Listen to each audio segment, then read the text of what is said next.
Hi, it is Tootie Tagerly coming to you live from San Francisco on a Tuesday. And today we're talking about how to deal with survivor guilt after tech layoffs. It's a topic that's come up a lot in some of the communities that I support, and I figured it's a good time as any to really talk about it. And specifically, this isn't directed to the people who may have had the unfortunate scenario of being laid off, but much more to the people at the company afterwards, either the people who had to make some of this decision or the people who are left there dealing with the transition. Um, because I think that there is uncertainty, there is guilt, there is betrayal, there are all the feelings all around, and this is often something that is buried and hard to directly address. So tips for how to deal with survivor guilt after tech layoffs. The first thing really is to start by grieving. And grieving and grief and can sound like a really big word. And some of us may tend to dismiss it. Just be like, what? It is just a job. It is simply other people who aren't here anymore. Why is this such a big deal? And we may normally think, okay, you might grieve if you're the one losing your job, but what's wrong with me? What is this comparative suffering? In the words of the wise Brene Brown, how is the feelings that I'm dealing with right now? How could it possibly compare with the feelings of my coworker who's lost their job?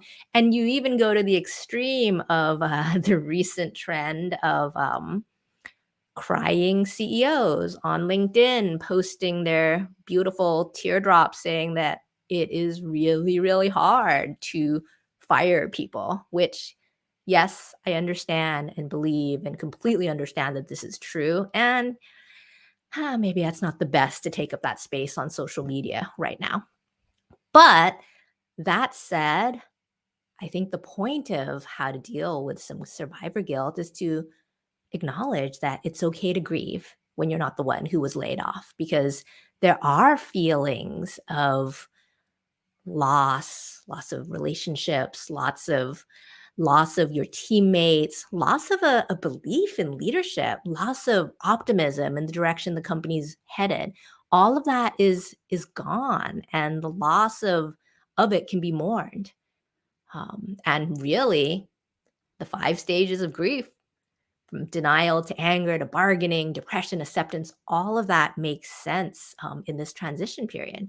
You know, you might be angry. You might be thinking, what is wrong with this leadership? Why on earth did they hire so many people last year on this wave of optimism, but now they're letting them go? What is wrong with this? What is wrong with the direction the economy's going? There could be some bargaining. Maybe one of the people who was let go was a frenemy, an arch nemesis. Maybe if I had been nicer to that person, maybe if we'd collaborated more on our projects, maybe they would still be here.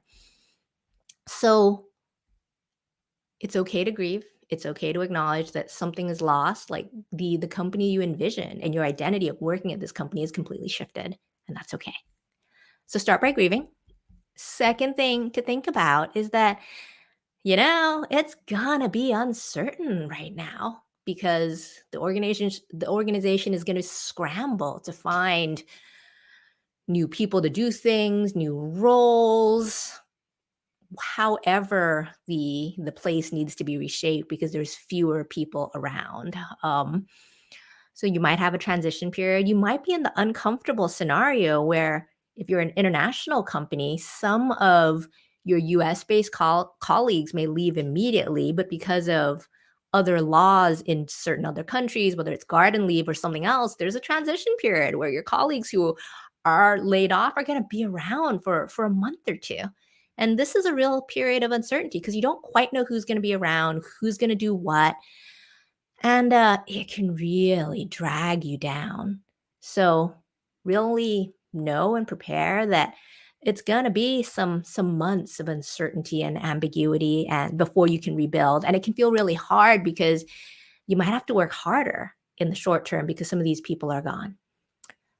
So the best strategy is to be realistic about this uncertainty. Watch your energy levels. It is only too human and natural to maybe gossip, to vent about the failings of leadership or why, hey, that person really deserved to go.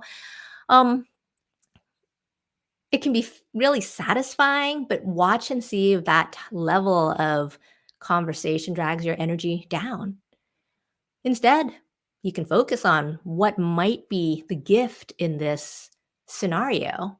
Perhaps you do spend time, perhaps there's more opportunities for you now that there is more white space with people gone. Maybe there's a vacuum and you can be the one to push forward with initiative, a suggestion for how we might regroup, what things we could do on projects or cultural initiatives that might be able to bring the different teams together.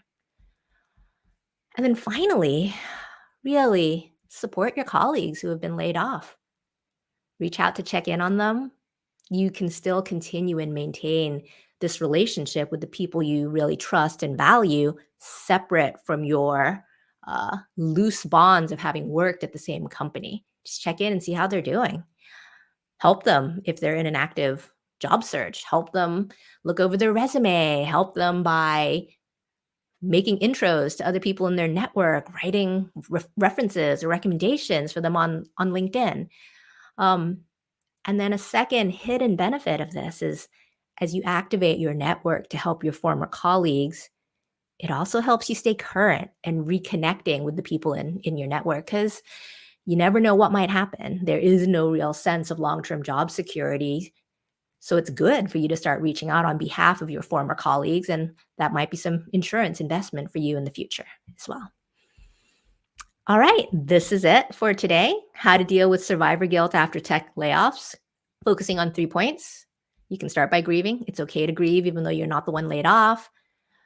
Prep for the short-term pragmatic uncertainty, but look for the gifts, look for the opportunities in there because you don't want your energy drawn down and that continued lower morale.